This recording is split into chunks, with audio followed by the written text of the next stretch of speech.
The 4 days passed. You're still bleeding. 1 week, I was still bleeding, and it was heavy bleeding.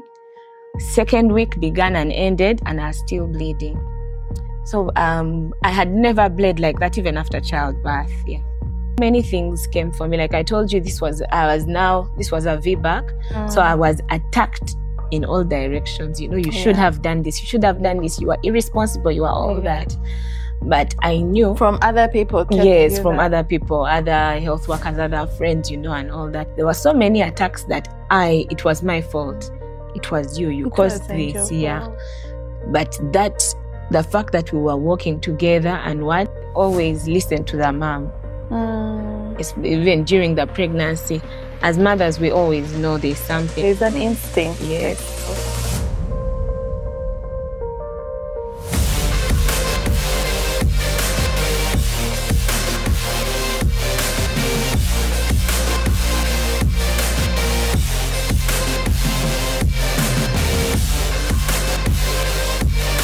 Child loss and miscarriage is not something that is commonly talked about in our society.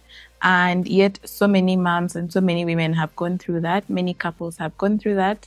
And it's something that I want us to be able to talk about so that when it happens, you know that other people have gone through it, how they have made it through, like you're surrounded by community.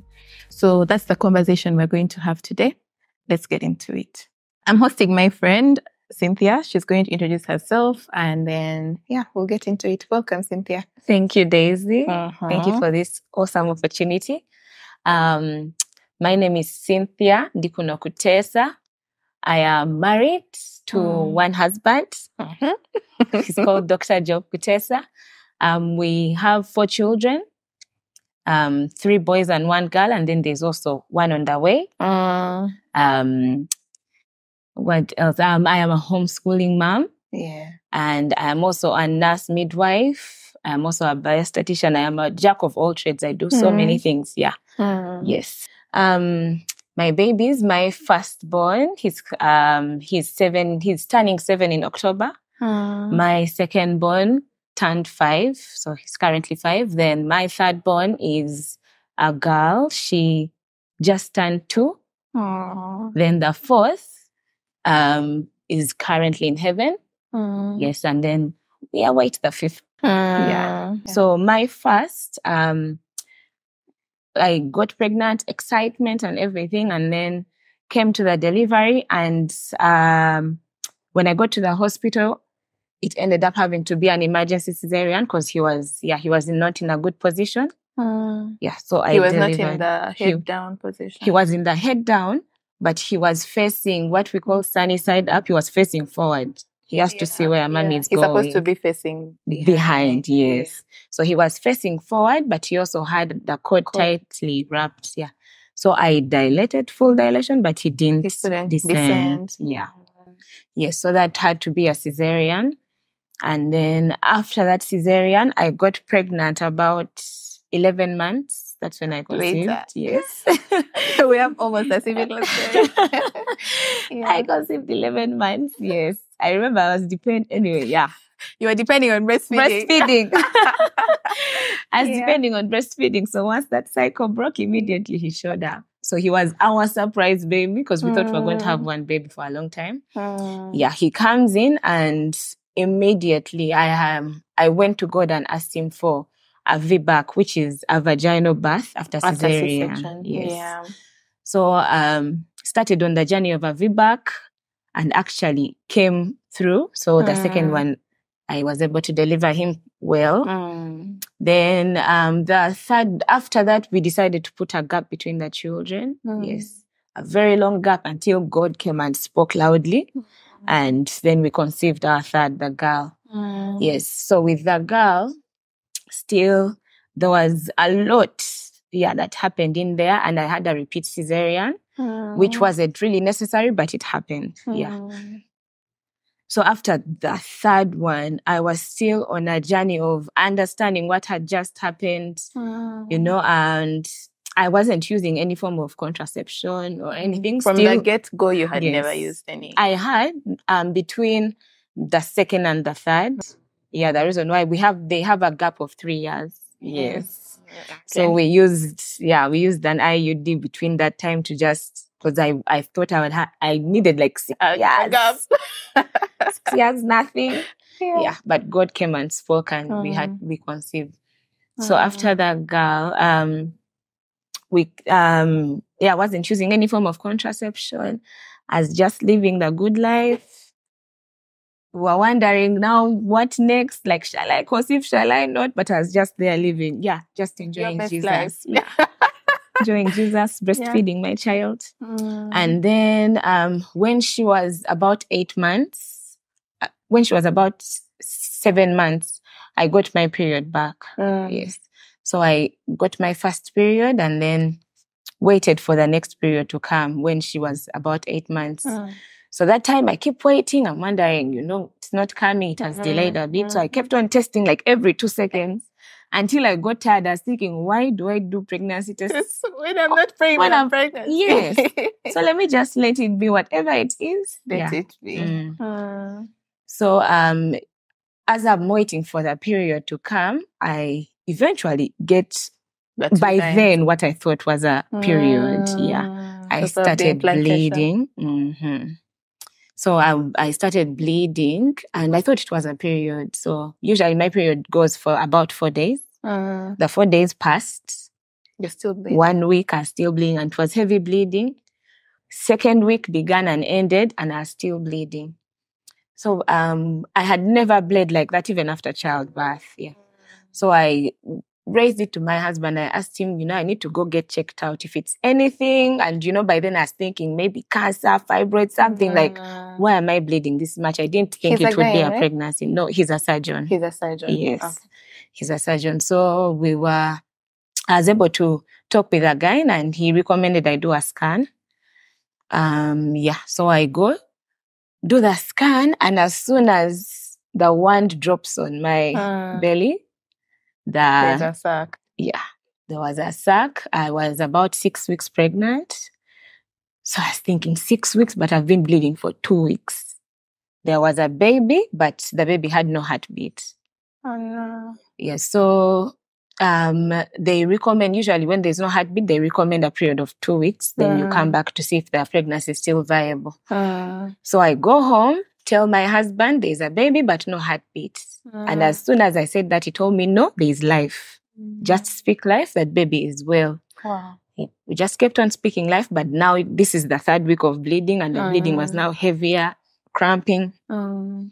Yes, so we went and saw another gyne and he recommended, they did another scan and the baby was really not going anywhere. Like there was no baby. Yeah, that 2nd scan they did.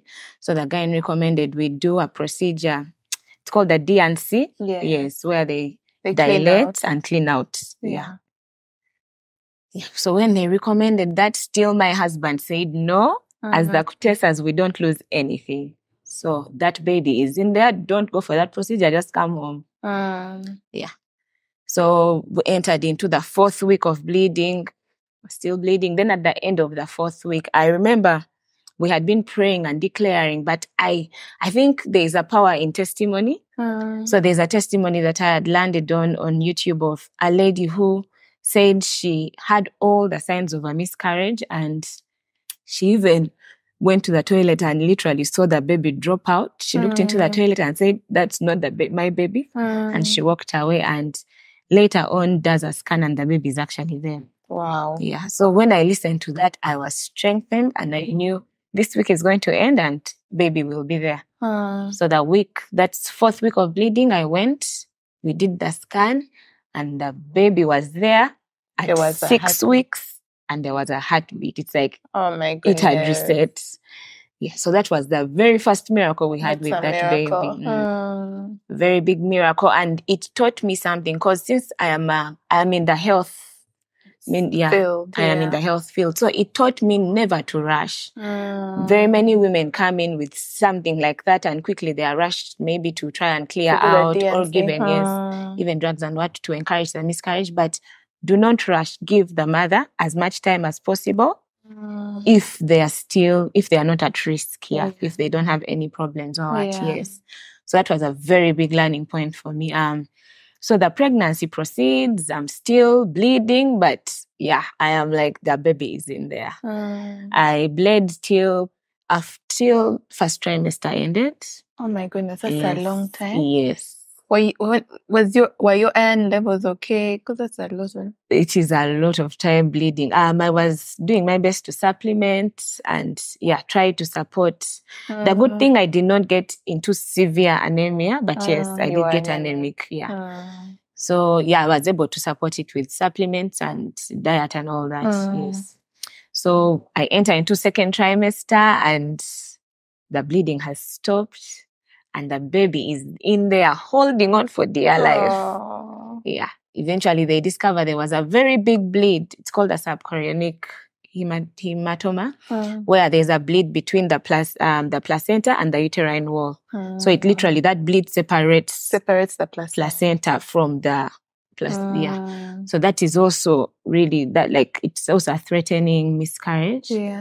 Yeah, he was holding on, like there was just a tiny portion that was still, and we're thinking, and he's there, he's playing, he's kicking, and we just left it to God to keep carrying him through. The hematoma eventually resolved as the second trimester was going on miraculously. What causes that hematoma? What causes? There are very many causes. Most are unknown. Like the biggest percentage, it is unknown. It just appears, yes, for some women. But then, there could be, if you are at risk, maybe due to injury, or there could be issues with your placental attachment, how it attached, and it causes that bleed to occur. But majority, it is very hard to determine, yes. Then there's also, if someone has high blood pressure in pregnancy, whether it is preeclampsia or, yes, it can also, you can be at risk. The bleed, second trimester, the bleed disappeared miraculously. Like there was nothing that ever happened. Actually, the scan tech who did the scan, he was thinking, there was a giant thing here. Where has it gone? There's nothing, Yeah. So after that, we knew I was in the clear. Everything was okay. Carried on the pregnancy. Was planning for a VBAC still, since the previous one was a cesarean. Yes, and continued the journey of the pregnancy. Everything was normal. I was normal. Baby was fine. Till about 2 weeks. I delivered in Feb. I was due in Feb. Feb 2023. Feb 2023. Yes. So in December, I got what we call prodromal labor. It's not exactly Braxton Hicks, which are the practice contractions. These are contractions. They are consistent.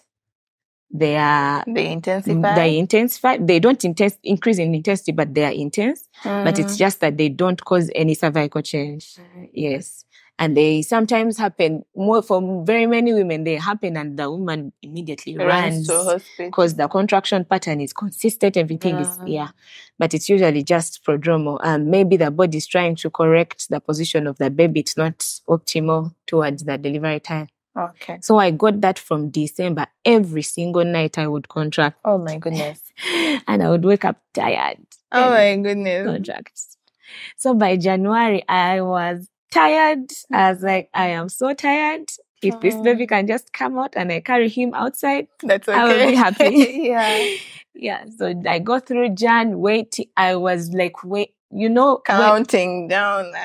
And you know how you pack the suit? I had packed everything. I was thinking any second, today is that day. Yeah. And then the day passes. Today is that day. Yeah. Yeah. So towards the end of January, that was 2 weeks before I delivered, I developed some sort of pain, strange pain at the top of around here. And it wasn't overstretching, because I may get it sometimes when I'm pregnant. So it's overstretching. No, it wasn't stretched. It wasn't overstretching. It was like a sharp, continuous pain that was just there non-stop, whether you change position or what. But it was a bit mild when it started out. Okay. Yeah. When that started, I told my husband, and then he told me, you might start labor anytime soon. You never know. So I went with ignored it. Because at that point you were 38 weeks?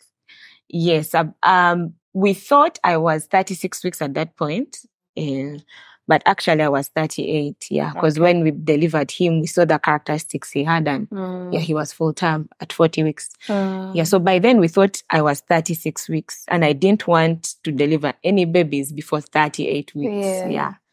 For me, I feel like 38 weeks, then I'm comfortable. That baby can now come out. Yeah, so I developed that pain, but I ignored it and moved on with life.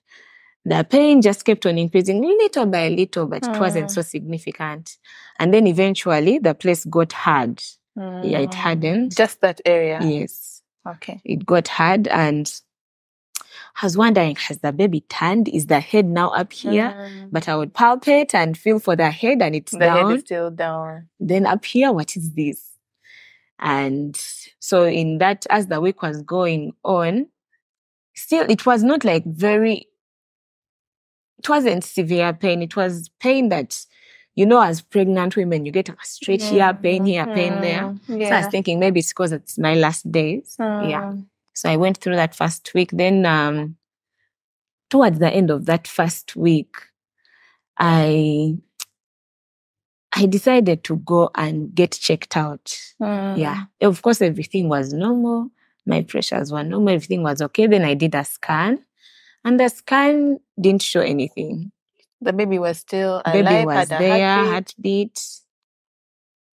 Though the ultrasound tech, the way he did the scan, at some point he told me to turn. I don't know if he was trying to check, because looking back, most probably he had seen something abnormal, but you can't tell. You can't tell. Yeah, with a normal scan, maybe I'll explain after the delivery, but yes, with a normal scan, you can't be able to pick up certain things. Yes, so he checks, everything is fine. And I go home, but I'm thinking, then what is this? So I just move on. And second week, now the week that I delivered begins. When it begins, that Monday, I developed dizziness, but still I attributed it to third trimester. Yeah. You're tired. Yeah. So I was just drinking. Then I remember on Monday, that day, my mom came home and looked at me and she told me, but Cynthia, you're very pale. And I told her, I don't think I'm pale. Maybe you're imagining things. Yeah. And maybe I'm just tired or sleepy. So she kept on looking at me and she said, anyway, let's wait for the baby to come. Yeah, so that was Monday. Then Tuesday, I work, there's a medical center I work with in the admin side. So I had to go for interviews. I was there the whole day. Yeah, so at the end of that whole day, my sister, she also works, my husband's sister also works there. She asked me, got the baby, we're waiting for the baby to come. And I told her, you know what, prepare. I might be delivering tonight, because at that point, I was now very dizzy. I was very thirsty. I was like, I was a bit disoriented. I was just... You were not yourself. But I was thinking, maybe I'm tired. We have had a whole day of interviews. Really, maybe I'm just tired. So I leave and go home. And before I left, the medical practice it's run by my husband. He started it here. So as I'm leaving, he was there and he asked me, but are you sure you'll be able to reach home well? And I told him, no, I'm fine. I asked him, what time do you think you'll be coming home? And he told me he would be coming home at around 1 a.m. So I get home and I'm thinking, is this labor? Is it not? Because now the pain had intensified. It was... Did it feel like the contractions, like labor contractions? It wasn't labor contractions. It was just a very sharp pain at the top here. Yes. So Tuesday night, I get home, try to put the boys and the girl to bed, and they are asking me, when is baby coming? We are waiting. I told them maybe today. We just pray that today he just comes out and we see him. I put them to bed. They were too excited. They didn't want to sleep, but eventually they sleep off. When they slept off, when they sleep, I usually do some work at night, but that night I failed to do any work. So I just decided to go to bed. So I went to bed and then felt like, I think I now got into early labor, but I wasn't. My whole focus was on the pain here. Yeah, so I went to bed, I think it was like 10 p.m. So at 11 p.m., I woke up, went to the toilet, kept on checking, is there bleeding? Is there something like there's something wrong? This is not normal. Whether I'm in labor or not, this is just not normal. Because now as the dizziness was increasing. You're home alone with the kid? Yes. I looked at the time, it was 11 p.m. and I was thinking, no, I shall not call my husband. 2 more hours. He's here by 1 a.m. We shall solve whatever this is. I went back to bed midnight, came out again, went to the toilet, checked, hair bleeding. Like, what is this? Like, the one thing I was looking for was bleeding. So I go back to bed. Then 1 a.m., I'm like, okay, he's now coming back. I go to the toilet, still no bleeding. Kept on waiting for him. So after 1 a.m., still I kept on waking. For some reason, I would sleep but wake up at the top of every hour. 2 a.m., I woke up, I was thinking, he's not yet here. And the reason I wasn't calling him is, since he's a surgeon, sometimes he's operating. So I might not get him. It clocked 3 a.m., he wasn't yet there. Now the pain was just too much. Then it clocked 4 a.m. At 4, I think I was now confused, I was disoriented. So I texted and then eventually I called him. It was for something. So by the time I called him, he told me they had finished working. He was dropping a few people and then he comes home. So he arrives home coming to 5 and he finds me on all fours. That's the position now I was feeling comfortable in. I was in all fours, I was in pain. I couldn't even say anything. So he arrives, finds me on all fours, looks at me and tells me, this is labor. This is labor.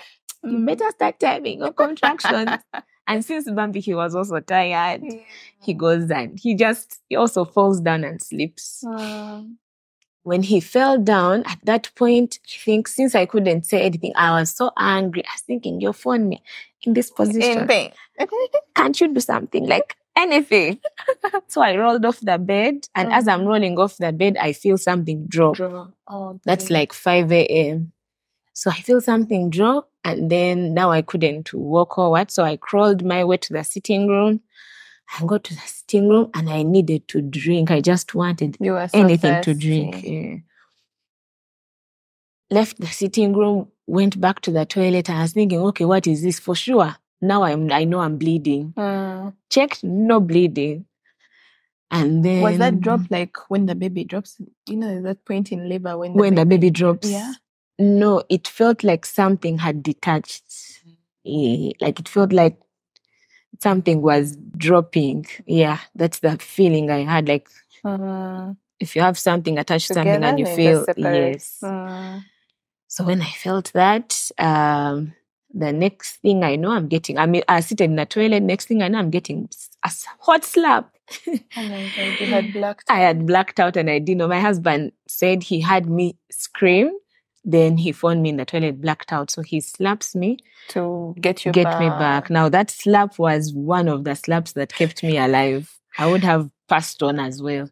Yeah, because my adrenaline was now running. So when he slaps me, I get up and I'm angry with him. I'm thinking, you've slapped me.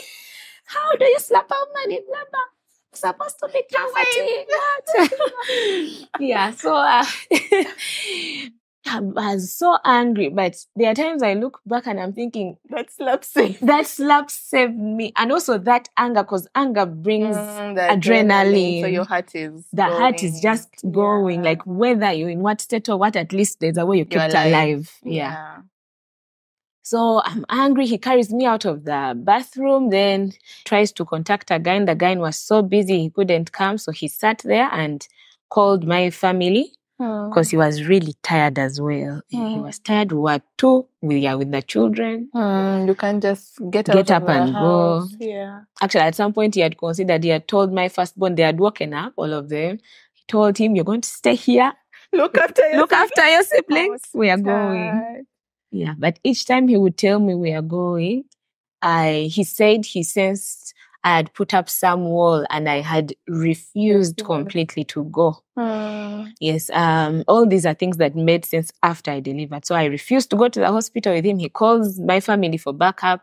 My brother arrives around 6 something. Then my sister eventually also came and they were with me. So when my sister came, my sister has a clue about labor and delivery. So when she came, the first thing she thought of was labor. Let us count contractions. See, is this, what is this? But I kept on telling her, there's something here. It is hard, but also his back is here. It has not been moving, but I don't know what's happening. And you were not feeling him moving anymore?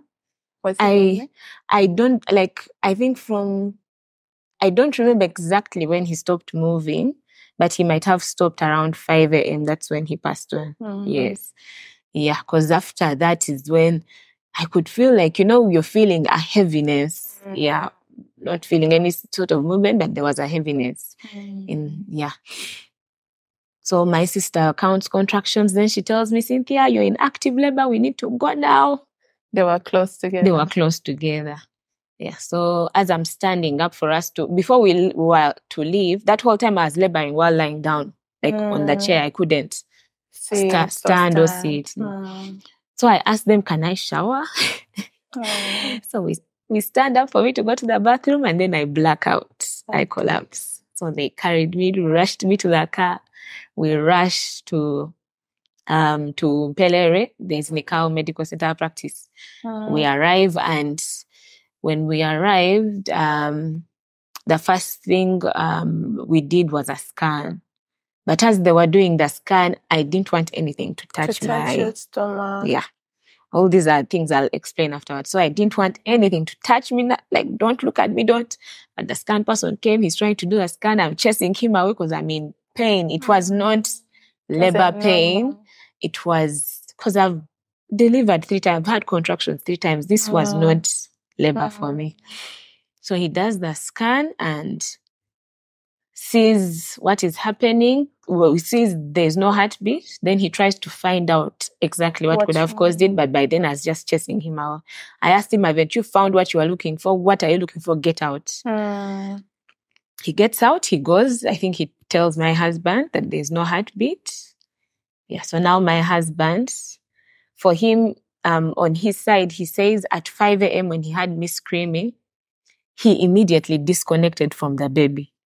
And was thinking, I need to save my wife. Yeah. Was thinking, I need to save my wife. Even yes, the wife is pregnant, but baby was not. And I think that disconnection could have happened maybe because also the baby had passed on, but now he was trying to fight for my life. So they check, there's no heartbeat, and I continue laboring and what? Then eventually. Did they tell you? No. So all this time you're laboring, they haven't told you? They haven't told me. They just told him, and he also told another friend who came into the room with us. Yeah, she also didn't mention And they also anything. didn't tell your sister? I think if they had told me, we would have had other issues. Yeah. Because the labor most probably would have stalled, which would have led me into a cesarean, which was going to be dangerous at that point. Yeah. So I continue laboring. Then about an hour after the scan, I deliver him. But as I was delivering him, there are instructions that God kept on screaming. This year, there is a word I got at the beginning of the year that God is going to be shouting instructions. Like they're going to be so audible, it's going to feel like he's looking at you and shouting at you, like, do this, no, now do this now, turn here. So in that last hour, I got instruction after instruction. Since I couldn't labor standing up as on the bed, I couldn't get up and what. So I knew for this baby to come out, I had to keep emptying my bladder because the bladder can also stop the baby from descending. Yeah. So I asked them for a catheter. They put in the catheter. There was very little urine. It came out. Then I asked God, but now there was little urine. Empty my bladder. Then he told me that little was going to stop that head from coming down. Wow. I was like, okay. So I continue laboring, and then he tells me, now you need to stand up. That was about maybe 15 minutes before I delivered. I said, stand up. But God, you've seen, if I stand up, immediately I just collapse. How do you want me to? And then he told me, stand up. It is time. I will carry you. So I stood up, got off the bed, and did some movements still under contraction and under instruction. What he was telling me to do, he told me, get down now, do this, do that. I did all that, and then eventually, God tells me, now you're going to push out this baby. Now get a bucket. So I told my sister, get a bucket. She's like, no, a bucket for what? She's thinking, just go in the bed and push the baby. Yeah. I'm like, get a bucket. She runs, brings the bucket. I sit on the bucket and immediately push, and his head comes out. So when his head comes out, I'm very excited. I tell my sister, she starts screaming. I tell her, Vanake, the bed is so big. It has so much hair. And then I told her, but I didn't tell her this. But in my head, I was thinking, this baby is cold. Ice cold. You felt he was cold. He was very cold. So I was thinking, okay, anyway. So then I asked God, okay, now what? The head is out. What do I do? Were there doctors helping you? Yes, I had a friend who was a midwife who was in the room. Then the other friend, she's called Mary. The midwife who delivered me, she's called Maria. Then there's also Mary. Yes. So the midwife, Mary, I'm sure, was telling me to get back onto the bed. But now the instruction was... Just push the baby. Push the baby out. So I asked God, okay, now what? And then God tells me, you wait. So I wait. Now, when a baby's head is out, usually there's a way they turn themselves. They turn. But now he wasn't turning. They are waiting for him to turn. And then God tells me he's not going to turn himself. I'm like, now why? So God tells me, so when he tells me he's not going to turn himself, I'm thinking of all these things, the shoulders could get stuck, all that. And he tells me, you don't worry, do your part. I will do the rest. He tells me, just push. I'm going to turn him by myself. So I push, and then I just feel him being turned, and then he flies out. When he flies out, I pick him up. My friend Mariam, the midwife, she picks him up. He fell in the bucket, or someone was there? No, he fell. I delivered on all fours. Okay. Yes, I got off the bucket after the head was out. Okay. Yeah, so the bucket disappeared. I don't know how, but I was on the ground suddenly, and delivered on all fours. So Mariam was behind me, and she caught him. But before he came out, for her, she was seeing a blue baby when I pushed out the head, and immediately, she knew like there's something wrong. Yes. So she kept on rushing me and panicking and all that. And me, I was waiting. Oh, God, you tell me what to do, because I don't want shoulder stuck to get. Yeah, so baby comes out. She picks him up. I ask her for him. I hold him, and he was so cold, but he was so peaceful. He looked like this sleeping baby who was just sleeping, like, don't disturb my sleep. I hold him, try to sing for him, and nothing, like he was very limp. So I stand up to hand him over to them for them to start resuscitating. As I stand up, my placenta just falls out with no manipulation, nothing. No contraction. Nothing. It just fell out. So I look at the placenta, it is down. I look at the baby. And then I remember 5 a.m. something dropped. So I sit, I hand them the baby, and then I told them, by then, Job, he wasn't in the room. So I tell my sister, call the father. He's the only one who can call him back. So my sister runs, calls him. My husband comes, they cut the cord, they take him they try to resuscitate and all that. But then as they're trying to resuscitate, I stand up and felt an urge to push. I was thinking, are they twins? Is there a second baby? Like, what's this? Felt an urge to push, and I pushed out a very large clot, very huge, a very dark, large clot, which I think had been there for a long time. It falls out. It was even bigger than the placenta. It was just there. It falls out. I looked at it and immediately knew what had happened. So I'm there processing in my head. And since that had happened, that means even me, myself, my body, the strain that it was going through was intense. Yeah, a lot was going on. I had lost a lot of blood over a period of like 2 weeks. Yes. So it had been accumulating over time. And that's what caused, like, it's called an abruption, placenta abruption, where the placenta separates from the uterine wall. And for some people, it separates completely. That's what we call a complete abruption. So you're able to see bleeding and immediately get intervention. Then the dangerous one is the concealed one, where no bleeding, nothing, you just keep internally bleeding. Yeah, until the placenta. What happened to you. Yes. So the placenta completely separated, and that's how we lost him. Yes. So that had been those 2 weeks, I think it had been building. Yes, it had been happening slowly until eventually, yeah. So find out, my husband comes and tells me, baby has passed on. And then he tells them, give her baby. I was just screaming at that point. I was thinking and they needed to switch. I had gotten a very tiny tear. They needed to suture. He told my husband, you know what? Knock me out. I don't want to be away. Knock me out. I was knocked out for about 2-3 hours. I delivered at 1 p.m. Was knocked out. Then they did the suturing. And then, also my husband gave me some drugs because they thought I was actively bleeding, but I wasn't actively bleeding. I had been bleeding before. Yeah, that's why I was dizzy, showing all signs. Thirsty. The thirst, the dizziness and all that.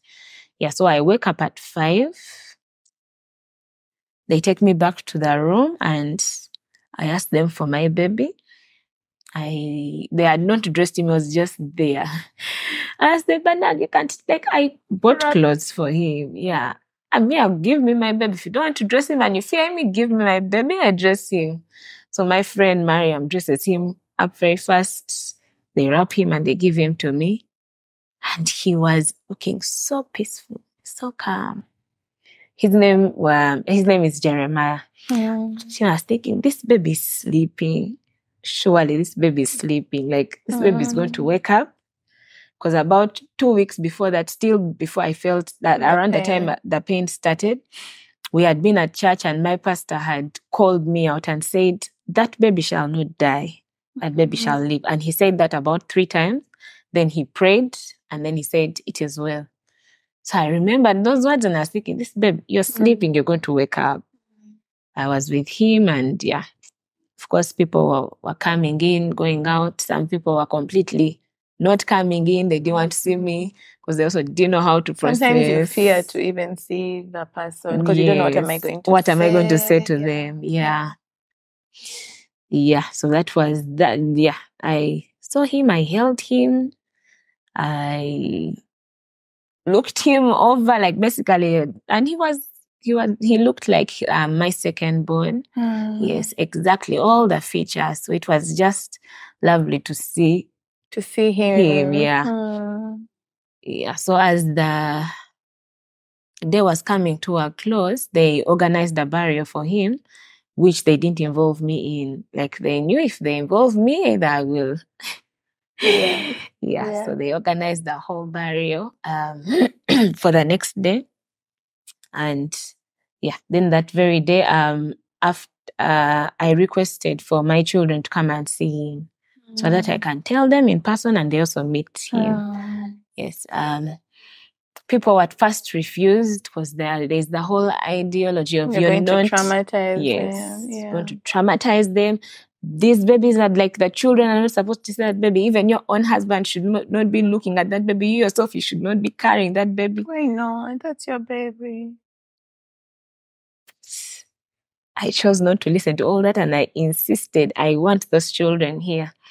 By the time they were brought, they first brought them at around 8 p.m. and then they took them back home. Then I find out later they had brought them and taken them. I told them, didn't tell you. Please wake them up and bring them. So they brought them around coming to midnight. They came, they met their brother. They were very excited. Then they asked me, but mommy, why aren't his eyes opening? That's when the explanations began. I explained to them. When he was inside, the placenta which helps him to eat while he's inside mommy, it's just separated, so he wasn't getting what to eat, and he passed on. Now he's in heaven. And they asked all the questions. And as they are asking all the questions, I look at him as we are passing him while holding him.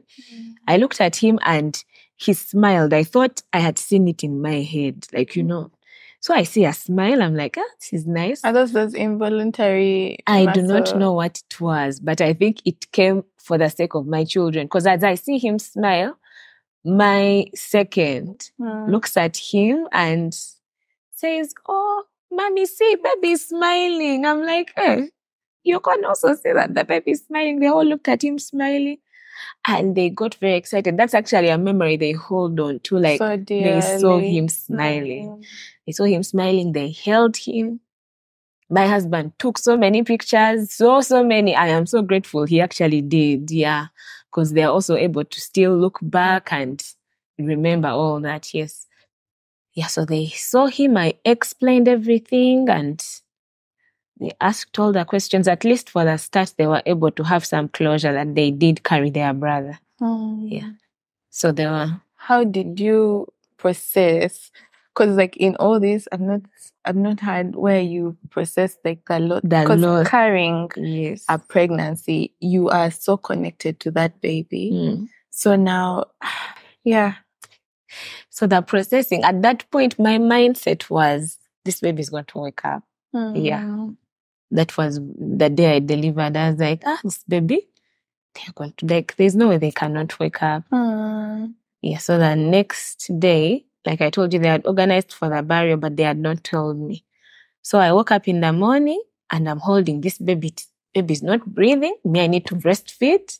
And at that point, I called my pastor. I think it's so important to be involved in a church family, like to have that family. Yes. Not to just attend church and you go to... It is so important to build relationships, because my processing, most of it, because of that family, I was able to cope so much. Yeah. Because even immediately after the delivery, my pastor came. I called him. I didn't explain to him. I just told him, I am at Nikau, please come. And immediately came with his wife, and they were around and prayed and got some words, and then, but I wasn't told that very day.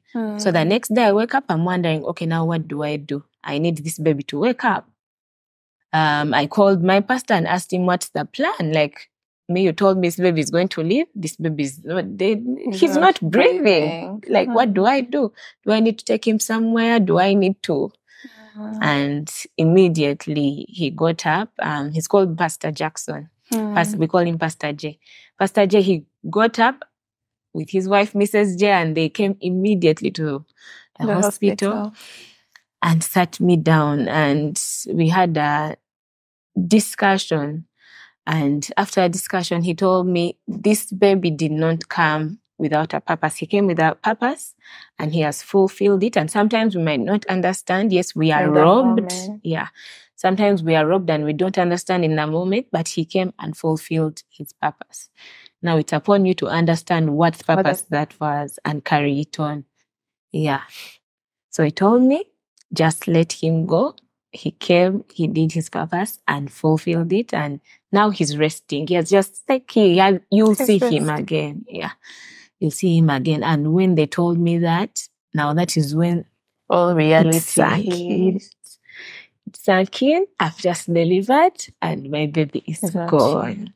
Yes. And it hit me so hard. Why? Because I am in the birth world. I am a birth worker. Yes, I'm a midwife. Someone who gives people advice, who supports mothers, and now I was thinking, and last year I had been given a word by God to start a ministry that was just for pregnant women, preconception, pregnancy, delivery, all the way to postpartum. Yeah, supporting women, educating them, basically like something for the women. Yeah, giving resources to make their experiences better through all that. And now here I was, I've just lost. So what position do I even have to talk to anyone?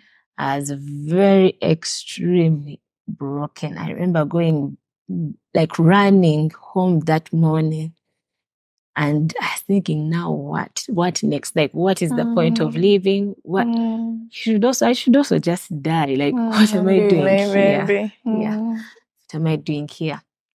But yeah.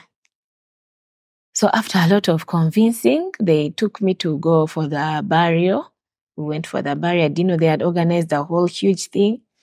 My pastor, Pastor Jackson, had insisted we do a proper burial. He insisted because People say you just get the baby, go hide somewhere. They do like a small function. They did a whole big thing. Very many people came, people from church, Spirit and Word. My church is Spirit and Word Ministries. They came in like such short notice. It was a Friday, a working day, but people came. There were so many. Our relatives, our friends showed up, and we said bye to him and officially. And but I think that also started like a sort of a healing coping process, because there were so many people who were around, just having people around. Yes. Having people around, my aunties, just having people around. Yeah, but most especially our church members, my pastor J and Mrs. J, they were very crucial in me starting the whole healing. Yes. We left the burial and I had talked, been distracted, and the next day I again got into trouble, because that abruption is very dangerous. The reason why I was saying if they had done a cesarean that late, they would have cut me open, and you develop a condition. If you've been bleeding for a long time and your body has been clotting, you develop a condition called DIC, where your body gives up the clotting. It says, you know what? I'm tired of clotting. Now do what you want. So you just bleed out. Oh my God. Yeah. So a cesarean at that point, you'd have had a fresh wound. Exactly. They couldn't control the bleeding. So either it's a hysterectomy, or I get multiple system organ failure, or I die myself. And that week, at the beginning of the week, one of my friends at church... The week that Jeremiah was born? Yes, the week that Jeremiah was born. One of my friends at church had a dream, and she saw me. I had a burst abdomen, and the baby and I were dead. Yes, she saw it and called someone, and they prayed, and so my life was also not like literally the devil had come to rob Jeremiah from the very start. The threatening miscarriages. From the beginning. From the beginning, just wanted to rob him away, to sort of maybe try and tarnish, kill whatever purpose that God had for me in my life. Yeah. But that did not come to pass. Yeah, God really protected. And even if there was a loss of my Jeremiah, there is a lot, like it's such a big testimony that no one can convince me otherwise. Even if someone else was to see it in another light, I know that God worked through that delivery, worked through that pregnancy. And I was able to, basically, it's a testimony that is still unfolding up to today. Yeah. I was telling someone today that the things that we go through many times might not even be for us. Yes. Like at some point, I pray that God makes it make sense. How did this affect your marriage, if it did? Well, it was also like a turning point in our marriage. We had been going through a season where we were not exactly, when it's not exactly tension, but it is just that eeriness in the marriage where we are really not on the same page at all. Yes. So after the delivery, there was a restoration. Yeah. It brought you back. Yes. There was a restoration. Like we were able to, I don't know how to call it, but yeah, we were able to be restored to what we are meant to be, and be able to walk as one. Yes. And that's whatever basically the devil was working to destroy. Yes. To destroy the marriage, to destroy our purpose, to destroy so many things around us. Yes. And to bring discouragement, because we have been, in this season, we have been starting up very many projects. Yeah, so many things have been happening. So it could have been very easy to get that discouragement and stop. Yeah. Yeah, but we were able to pull through. So our marriage just got stronger. Yes, just got stronger. Just give me one word that you would share with a mom and a couple that is going through a similar season. What I would share, well, first I would say always listen to the mom. Even during the pregnancy, as mothers, we always know there's something. There's an instinct. Yes. You always know that there's something that is not right. So you should walk the journey as a couple and do as much as you can to find out exactly what is wrong, even if you've been, discharged from the hospital, or they have told you, no, everything is fine and what, but the mother knows. Yes. Yeah. Always do.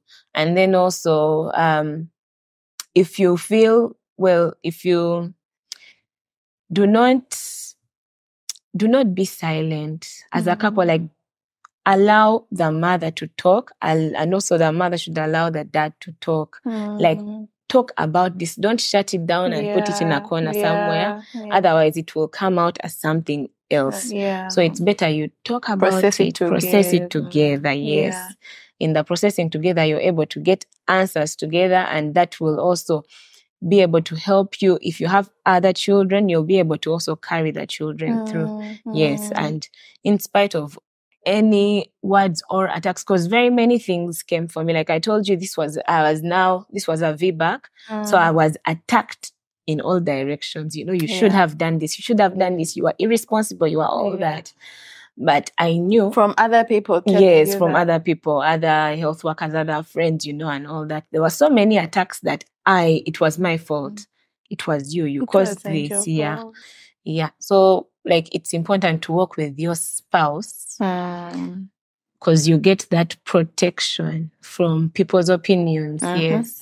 As attacked in all directions. You should have done this. You should have, I was given all manner of suggestions, and being a health worker myself, I know all these things, but those are not things that were seen at that point. Yeah. And even afterwards, I've talked to a number of mothers who have had this same exact complication, and there's a way it tends to hide, especially if it is the concealed abruption. At least if you are bleeding, you would know, okay, this is bright red, I need to go. I need to go immediately. Yeah, but I went, and very many mothers who have gone through this tell you, I went, I was checked out, everything was okay, they did the scan, everything was normal, and I was sent off, and then they get there, and the baby passes on. It's a stillbirth.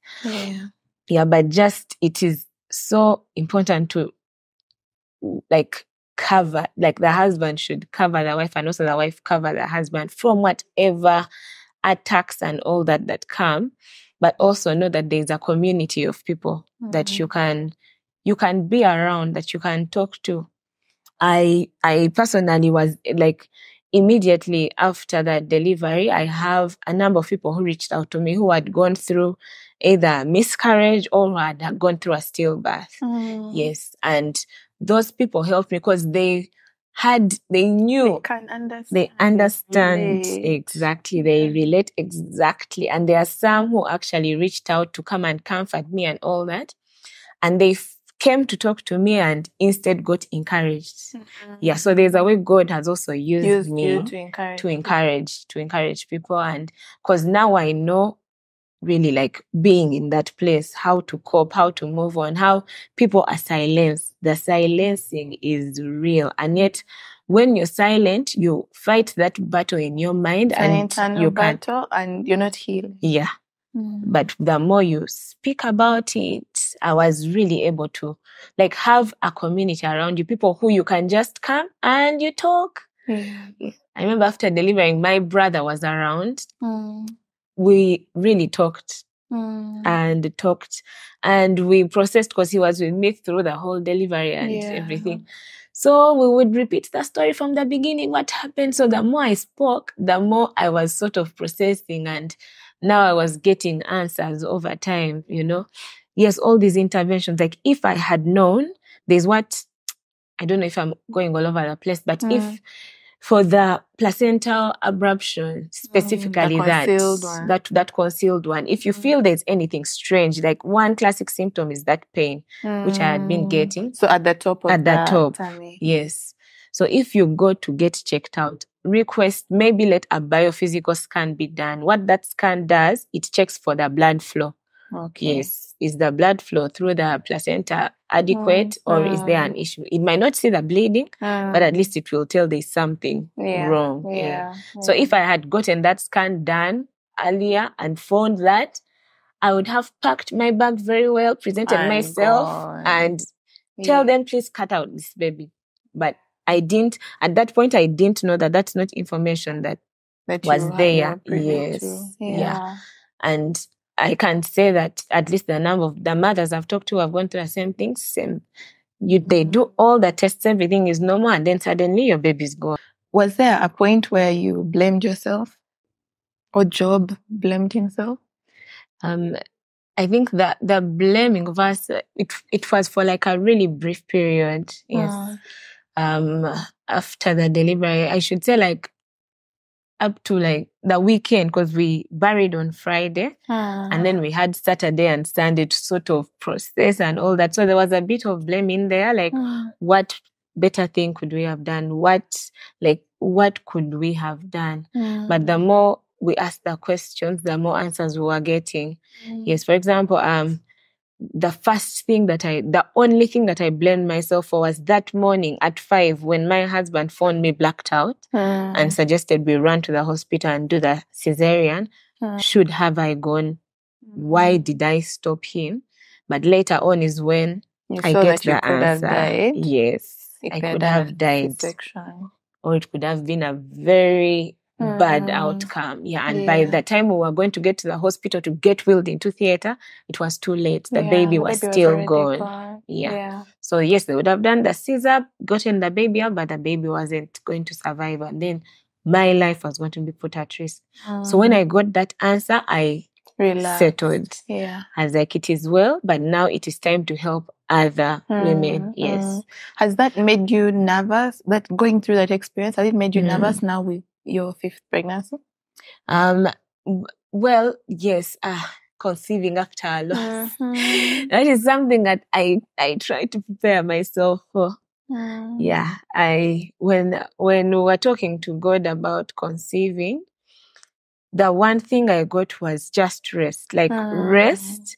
Don't stress about it. Just allow. If it's supposed to happen, allow it to happen. If it's not supposed to happen, just let it be. Yeah. Let it be. I am working everything out for you. Like, do not be worried. Do not be concerned. And I love how God loves us and pays attention to detail, because he showed me the end from the beginning regarding this pregnancy. As soon as we get the news of Jeremiah, he has passed on.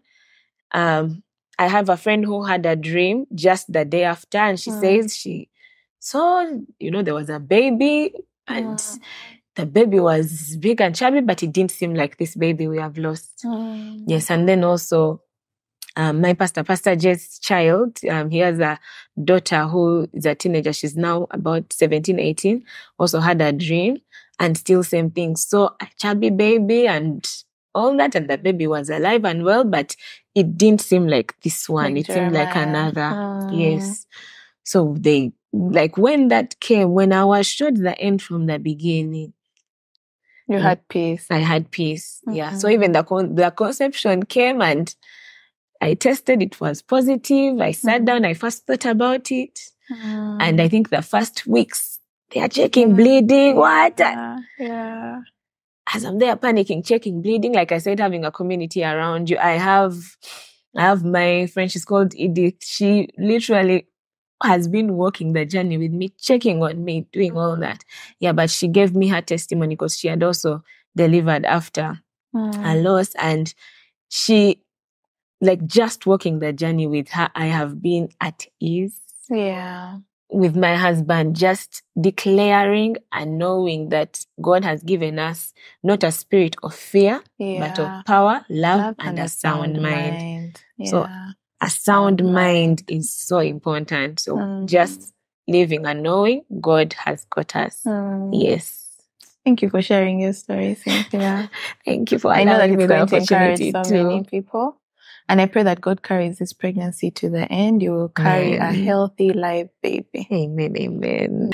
Thanks for watching. I pray that this story encourages so many of you. Please share it far and wide. Like and subscribe so that this video is suggested to so many. I know this is a topic that is not talked about. I'm glad that we've been able to have this conversation. I pray that you bring healing to marriages, to individuals. Yeah, we'll see you next Thursday. I'm rooting for you.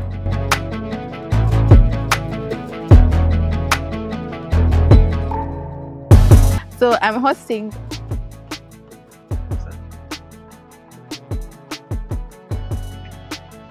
Okay.